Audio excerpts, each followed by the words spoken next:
pessoal, sejam bem-vindos a mais um podcast de estudos problemas contemporâneos. Nesse podcast vamos falar sobre o toyotismo, um tema atual e muito importante.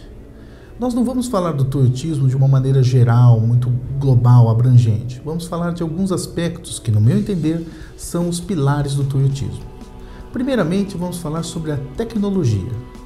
Hoje em dia, a tecnologia está no nosso dia a dia, está no nosso mundo, no nosso cotidiano e também está no mundo do trabalho. Só que a tecnologia, ela não está surgindo no sentido de libertar o ser humano, mas muito pelo contrário. O trabalhador, ele está vendo cada vez mais a tecnologia como algo aversivo. A tecnologia simboliza o seu desemprego, simboliza a sua substituição. Não devemos ser contrários à tecnologia. Seria absurdo se nós fizéssemos aqui uma crítica ao progresso tecnológico. Mas a tecnologia, ela é um fenômeno que tem, inclusive, sua história. A tecnologia de hoje, ela é produzida a partir do conhecimento historicamente acumulado pela humanidade.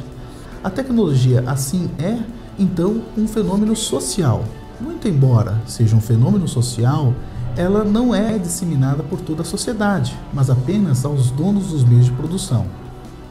Assim sendo, o toyotismo ele se utiliza da tecnologia, sim, para tornar o processo mais eficiente, mas também para cortar custos na mão de obra. E essa é a intenção, uma das intenções centrais do toyotismo. Alienar o trabalhador não apenas do processo produtivo e do produto em si, como fazia o Fordismo no começo do século XX. Hoje em dia a alienação é muito mais profunda. Aliena-se o trabalhador do próprio trabalho, da própria atividade. Note-se que o desemprego, mundialmente falando, ele está numa escala de 20%. O desemprego ele não é estrutural, ele é um fenômeno social. Hoje em dia é muito comum falar, olha, o desemprego é estrutural, é inevitável, a tecnologia surgiu, não há o que se fazer. E aqueles que criticam o desemprego oriundo da substituição do homem pela tecnologia é uma pessoa, então, aqueles que defendem isso são pessoas que são contra a tecnologia, contra o progresso. O desemprego, ele é e sempre será um fenômeno social e não um fenômeno da tecnologia desenraizado do capital e da sociedade capitalista como um todo. É, na verdade, então, o desemprego um problema que deve ser combatido através da luta social.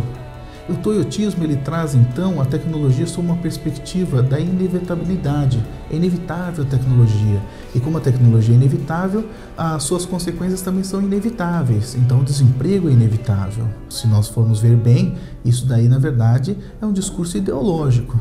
A tecnologia ela é uma coisa boa, ela é uma coisa muito positiva, ela surge para libertar o ser humano. Mas o que ocorre na nossa sociedade é que, na sociedade capitalista, a tecnologia ela surge para não libertar, e sim para oprimir o ser humano. Oprimir pela miséria, pela exclusão. E nesse sentido, a tecnologia deve ser repensada. Nesse sentido, da maneira como ela é inserida na nossa sociedade. Não devemos abolir, então, a tecnologia, mas podemos sim refletir numa forma de superar as relações sociais que nós vivemos na nossa sociedade. Um segundo ponto também, e é muito interessante se trabalhar bem esse ponto, é a questão de uma nova divisão social do trabalho que existe dentro do toyotismo. Nessa nova divisão social do trabalho, parece querer-se, as empresas hoje em dia, elas parecem querer abolir, certo? A divisão típica do Fordismo, especializada. Hoje o trabalhador ele tem que ter múltiplas funções, múltiplas habilidades.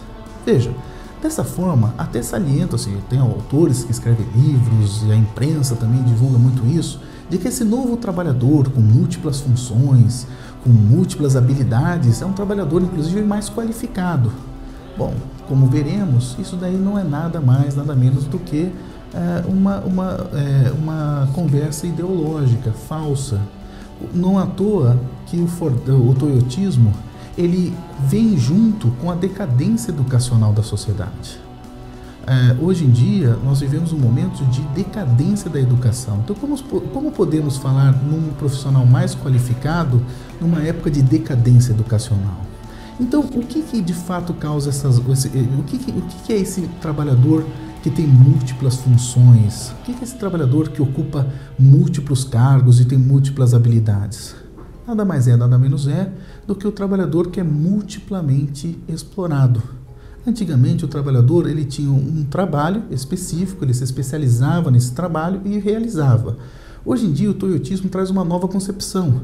O trabalhador ele tem que exercer múltiplas funções, o que nada mais, nada menos é do que o trabalhador agora ele tem que ter muitos trabalhos. Quer dizer, toda essa ideia de que, olha, o toyotismo ele traz aqui para nós uma nova concepção de trabalhador, o trabalhador que ele tem aqui múltiplas funções, múltiplas habilidades. No final das contas, esse trabalhador com múltiplas habilidades e múltiplas funções é, mais uma vez, apenas o trabalhador multiplamente explorado.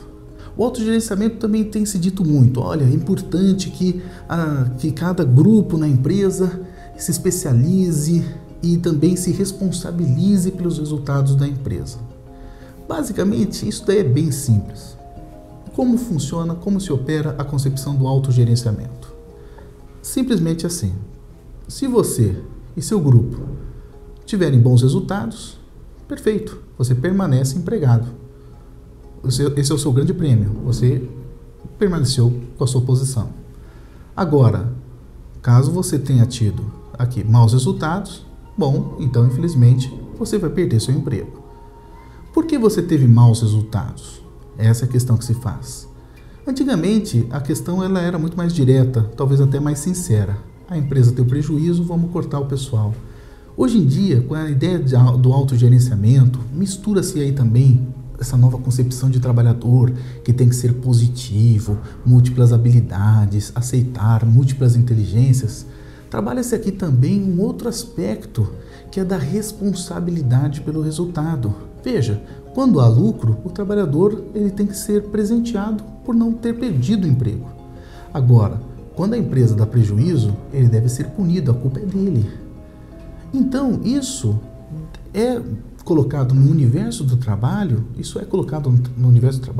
como algo extremamente punitivo ao trabalhador. Ele é responsável por tudo aquilo que der errado na empresa. E quando as coisas dão certo, certamente é pela genialidade do pessoal do marketing ou também pela genialidade do empregador que empregou tão competentes funcionários. Agora, se as coisas dão errado, certamente é porque faltou ao funcionário atitude. Vai ver que ele não teve uma atitude positiva, não se empenhou tanto. Vai ver que aqui faltou um funcionário com mais habilidades, com múltiplas funções, e dessa forma você condena e pune aqueles trabalhadores que se dedicaram ao trabalho com a demissão por causa de um mau resultado. O autogerenciamento, então, é uma ideologia que vem no sentido de tentar responsabilizar o trabalhador pelo fracasso e pelos maus resultados da empresa. Notem que, dessa forma, tenta-se diluir um sentimento mais agudo e crítico de classe. A culpabilização do trabalhador como indivíduo é uma concepção profundamente liberal, que retira do trabalhador a possibilidade de ter uma concepção mais ampla de de classe. Então, o toyotismo é uma forma de administração muito mais eficiente do que o fordismo, não restam dúvidas. Ele gera muito mais desenvolvimento, não restam dúvidas. Mas esse desenvolvimento, esse progresso, ele está obviamente associado a processos profundos de alienação do trabalhador e de aumento da exploração da classe trabalhadora. Esse é o segredo do toyotismo, explorar mais, parecendo ser melhor. Melhor, inclusive, sob o ponto de vista social. Bom, por hoje é só. Até o próximo podcast. Reflitam sobre o toyotismo e comentaremos mais sobre isso na nossa aula. Obrigado.